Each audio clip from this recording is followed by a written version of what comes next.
Today is April 12, 2026. It's a Sunday, about 7:43 in the morning, and something just hit on me, and I'd like to record this because I feel this is something important. Here goes. I was thinking about family and God. I thought about it because there's something like a similarity between God and family. Family will always care for members of the family. God will always care for his constituents, for the people he created. Fact is, whatever we do in the family, we remain to be relatives. Similar with God. Whatever we do will always be, as our belief would go, a creation of a creator.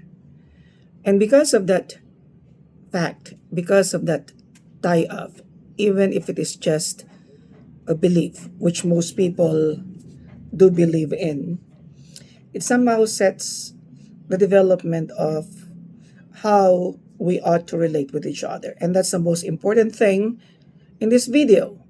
Why? Well, I was thinking, we are unique as individuals, but when we are born, we are taught what's good and what is bad, what to do and not to do in the family. But what is moral in the family will depend upon a lot of things, right? Basic of which is to take care of you. So you are told not to do this and not to do that. Not because they will get something from that, but because it is for your good.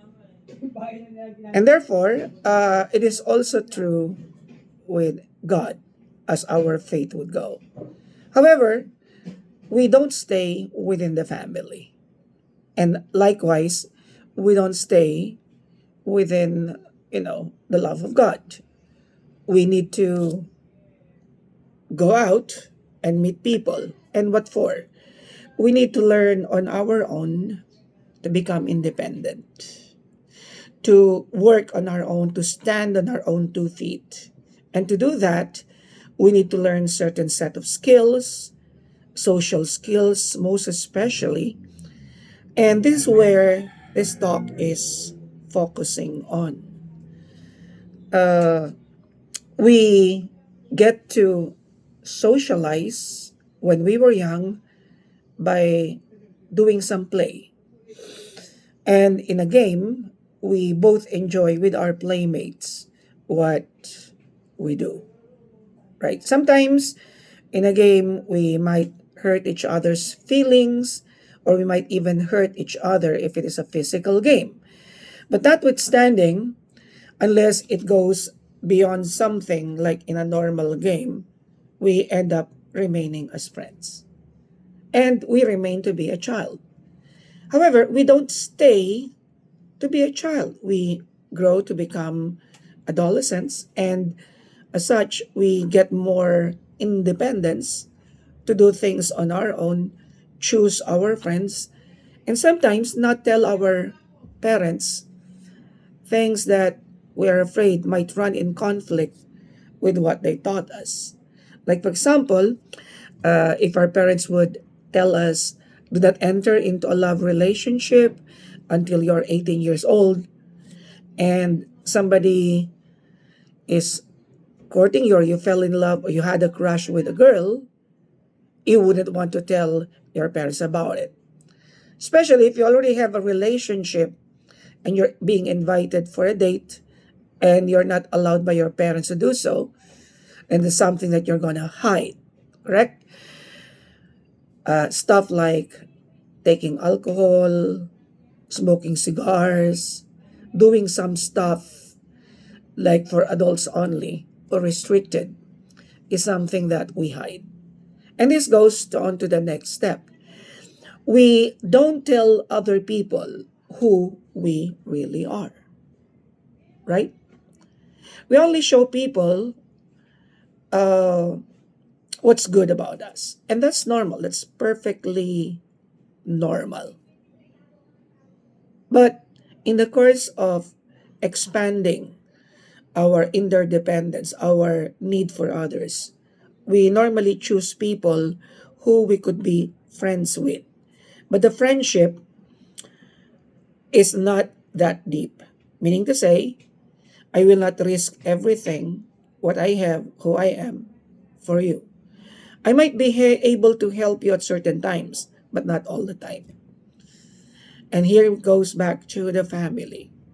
While the family can extend a bit, they can only do so within their power. How about God? God also, in our belief, would help us in all the ways He can. But in our prayer, in what we were taught, sometimes God gives what we ask, sometimes He doesn't, sometimes He would say, wait. And these are the three things that govern our life. Sometimes we get what we want, sometimes we don't. Sometimes we have to be patient to wait. Going back to relationships, I was thinking, what kind of character do we need to form as far as these ideas are concerned? If we talk about Maslow's hierarchy of needs, most people, especially children, would always be self centered. I'm going to do this to avoid pain, and I'm going to get this because it's pleasurable, right? Even in play, this is what we do.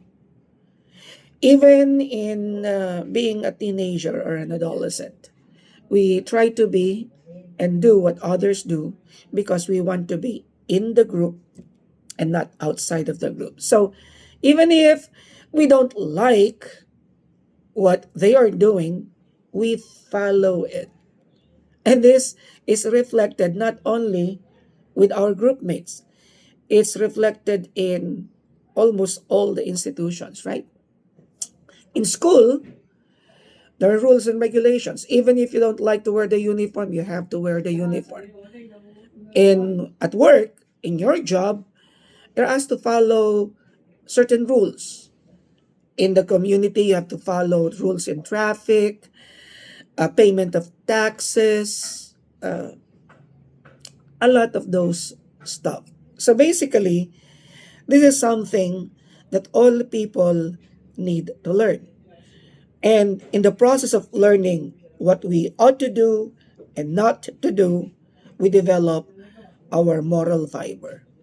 We develop the principles that govern our decision. And that sets us to a higher level. If we talk about Lawrence Kohlberg's levels of moral development, we try to be what others do. That's normal. But then again, what others do may be against the law, and we ought to respect the law. But higher than law and order, we see that there are certain laws that can be bent because this is something that we have to keep on to be able to maintain relationships. In the Filipino community, we call this pakikisama.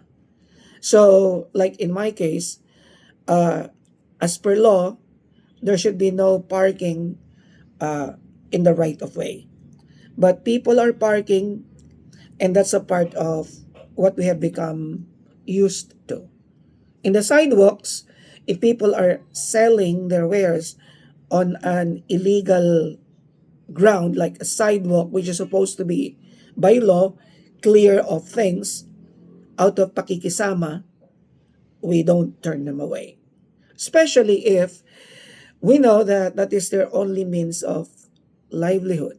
And it's not bad. It's not like you're selling drugs or you're selling illegal stuff. And that's basically really against the law. So this goes to the fact that the character we develop is something that has to be universal. And what is universal? Uh, we are governed by doing what perhaps I would say St. Thomas Aquinas said in his natural law theory, saying that we ought to sustain life, we ought to educate our children, and we propagate the species. When we propagate the species, I believe what he meant is not just to reproduce, but to replicate. It's like, I'm good, so if I could make a clone of myself, I would do it, right? And I just needed to record this because at 67, I'm turning 68 next month. I might forget this. And there are a lot of things that I still need to accomplish. So, I just want to say this on the record to be able to more or less express a certain reflection, which I have usually when I do some things. Like what I'm doing a while ago was to somehow prepare, you know, clean up some stuff, clear things because I'm going to have my air conditioner unit cleaned and I still have a lot of things to accomplish. I guess that's it. It's 7:49. So this is more like a 12-minute talk. I might even put this in YouTube, you know. Anyway, well, hopefully I was able to record something that's good enough. Bye for now.